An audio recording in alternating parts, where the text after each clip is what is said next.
वो जमात तो पंचर वालों की अधिकतर, तो बयान भी पंचर वाले देने पड़ेंगे। तो वही मजबूरी है ओवैसी जी की भी। कौन है ये लोग, कहां से आते हैं ये? लेकिन ये बुद्धिजीवी हैं या बुद्धूजीवी हैं जिन्होंने मोदी जी को ये सलाह दी कि आखिर आप इन तीनों कानूनों को वापस लीजिए। क्या बोला तूने? राम मंदिर के खिलाफ बोलने वाले जो बाबर की औलाद हैं इस देश के अंदर, वो लोग देखते रह गए और राम मंदिर भी बनकर खड़ा हो रहा है। म्यूजिक। नमस्कार, हॉकफिट न्यूज़ में आप सभी का हार्दिक स्वागत है। आज हम खड़े हैं मुजफ्फरनगर के खेतों में। प्रधानमंत्री नरेंद्र मोदी जी ने जो तीनों किसान कानून वापस ले लिए हैं, उससे कहीं ना कहीं जहां सोशल मीडिया पर कहीं ना कहीं अंकित जी, आज हमारे साथ वरिष्ठ पत्रकार अंकित जी खड़े हैं।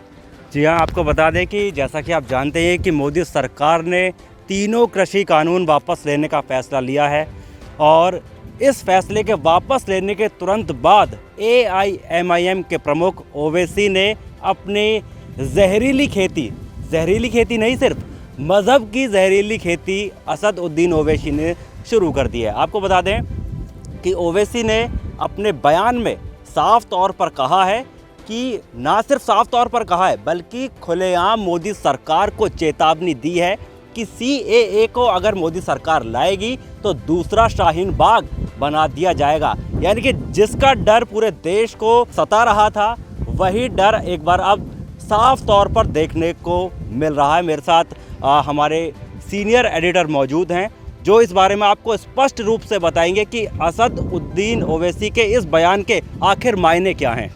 सनी देओल की एक फिल्म है, उसका डायलॉग मुझे याद है पर नाम फिल्म का याद नहीं आ रहा है, और नाम आपको याद आए तो आप कमेंट में बता देना। अमरीश पुरी से सनी देओल जाके कहता है कि अब मुझे गुंडागर्दी छोड़नी है और मुझे एक सीधा साधा जीवन व्यतीत करना है। तो अमरीश पुरी कहता है, नाली के कीड़े बारिश में धुलने के बाद जो नाली के मेंढक होते हैं, उन्हें भी ऐसा लगता है कि धुल के धर्मात्मा बन गए हैं।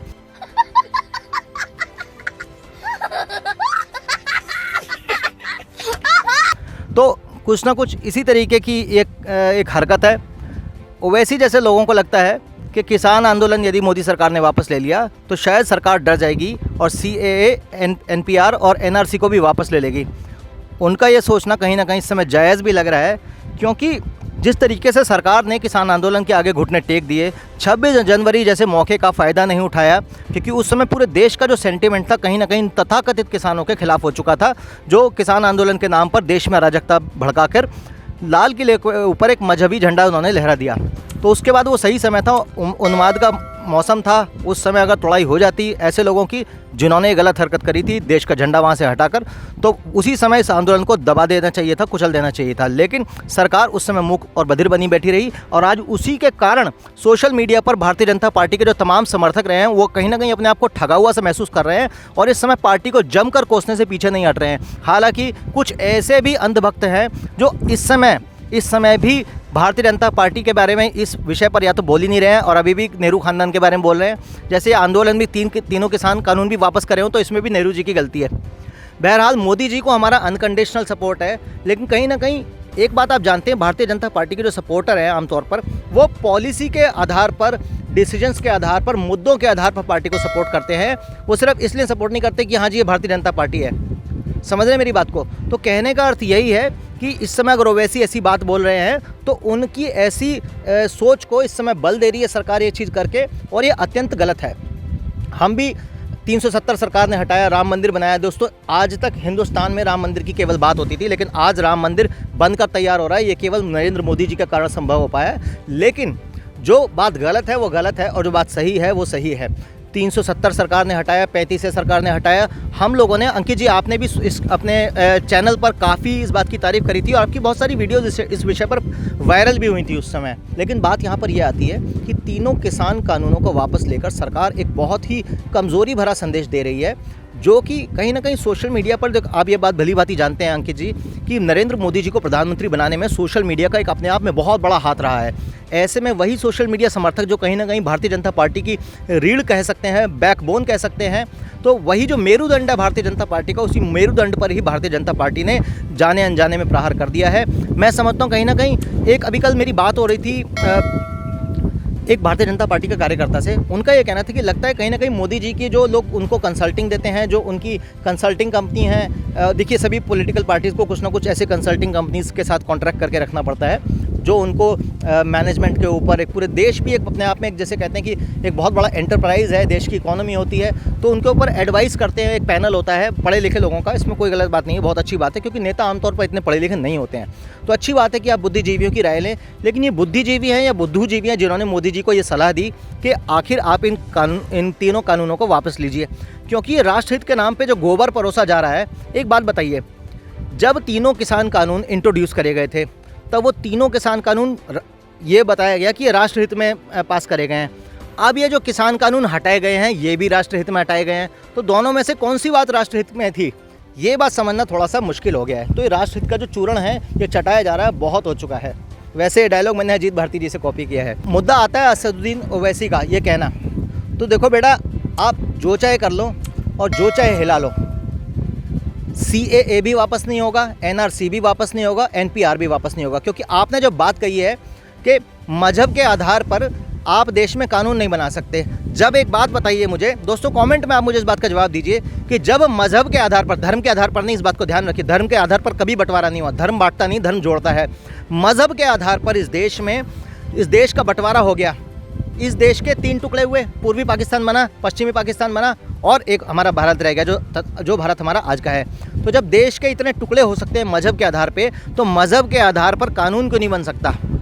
और ये जो कानून है, इन कानूनों से वो हिंदू जो जिनका परसिक्यूशन किया जा रहा है, जिनको दबाया जा रहा है, जिनका अत्यंत एक जिसे कहते हैं बहुत ही बड़े स्तर पर शोषण हो रहा है और पूरी दुनिया उसको देखकर चुप बैठी है। हेमनेस्टी इंटरनेशनल की अगर बात करें हम, तो चाहे हेमनेस्टी इंटरनेशनल हो और चाहे कोई भी मानवाधिकार तथाकथित संस्था हो, हिंदुओं के ऊपर हो रहे अत्याचार जो हो रहे हैं इंटरनेशनल लेवल पर, चाहे बांग्लादेश में भी आपने देखा किस तरीके से दुर्गा पूजा के पंडालों को तोड़ा गया, हिंदुओं की नृशंस हत्या करी गई बांग्लादेश में, इन सब पर तमाम इंटरनेशनल NGOs चुप बैठी हैं। ओवैसी जी कहते हैं कि धर्म के आधार पर कानून नहीं बन सकता, बनेगा और देश देखेगा भी। देश ने राम मंदिर भी बना लिया और राम मंदिर के खिलाफ बोलने वाले जो बाबर की औलाद हैं इस देश के अंदर, वो लोग देखते रह गए और राम मंदिर भी बनकर खड़ा हो रहा है और आज पूरी दुनिया इसको देख रही है। ये हिंदुओं की एकजुटता की ताकत है, सोशल मीडिया की पावर है। कहीं ना कहीं सोशल मीडिया ने जो नैरेटिव बिल्ड करने में जो बड़ा रोल प्ले किया है उसको नकारा नहीं जा सकता है। तो वही बात यहाँ किसान कानूनों के बारे में भी आती है कि किसान कानूनों को वापसी लेकर भी सरकार ने जो अपने आप ही एक सेल्फ गोल कर दिया है अपने आप में बहुत बड़ा, इसके कारण ओवैसी जैसे लोगों को, ऐसे छुछुंदरों को बोलने का मौका मिल रहा है। लेकिन हाँ, इतना तो मैं समझता हूँ अंकित जी कि मोदी सरकार पर इतना विश्वास तो हमें है ही कि किसी भी सूरत में CAA, NRC और NPR को वापस लेने की गलती मोदी सरकार अब दोबारा नहीं करेगी, क्योंकि जो बैकलैश इन्हें सोशल मीडिया पर मिल रहा है। आप इंस्टाग्राम खोलिए, उदाहरण के लिए इंस्टाग्राम खोलिए, अगर आपने 2-4 भी राष्ट्रवादी पेज अगर फॉलो कर रखे हैं, हर पेज पर इस समय मोदी जी के मीम्स बन रहे हैं। तो ये समझना होगा पार्टी को एक जिसे कहते हैं आत्मावलोकन करने की आवश्यकता है। इस समय समझना होगा कि आखिर ऐसा क्या है जिसके कारण आप अपनी जो आपकी मेरुदंड है पार्टी का यानी सोशल मीडिया, आप उस पावर को अंडरमाइन कर रहे हैं और मुट्ठी भर चिंदी चोरों के कारण आप अपनी ताकत को कमज़ोर कर रहे हैं। और रही बात ओवैसी की, तो ओवैसी जी जैसे लोग बोलते रहेंगे, लेकिन इनके बोलने से कुछ नहीं होने वाला है। अंकित जी, आपसे एक मेरा प्रश्न है, आखिर ये इस आंदोलन के बाद आंदोलन का चेहरा तो राकेश टिकैत बने हुए हैं, पर हाँ, कनाडा, जर्मनी से जहाँ खालिस्तानियों से इस आंदोलन की फंडिंग आती है, ये बात भली भांति एक घोषित इनाम था। सिख फॉर जस्टिस नाम की एक बैंड आउटफिट ने करोड़ों रुपए का इनाम भी दिया था निशान साहिब का झंडा वहाँ पर फहराने का। तो कहीं ना कहीं अपने धर्म के झंडे को आप मजहबी इस्तेमाल कर रहे हैं, एक पॉलिटिकल तरीके से उसका इस्तेमाल कर रहे हैं, तो वो है तो गलत ही। पर अब राकेश टिकैत जो इससे इस आंदोलन के फेस बन चुके हैं, तो क्या अब राकेश टिकैत कहीं आने वाले भविष्य में कहीं इनको नेल्सन मंडेला या गांधी जैसा तो घोषित नहीं कर दिया जाएगा कि देखिए किस प्रकार शांतिपूर्वक तरीके से किसानों के लिए एक देशव्यापी आंदोलन राकेश टिकैत ने चलाया। हो सकता है भविष्य में इनको इसी रूप में जाना जाए, लेकिन जिस तरीके से गांधी और नेहरू की भी पोल खुल के आई, इन लोगों की भी पोल खुलेगी, क्योंकि social media never forgives, never forgets.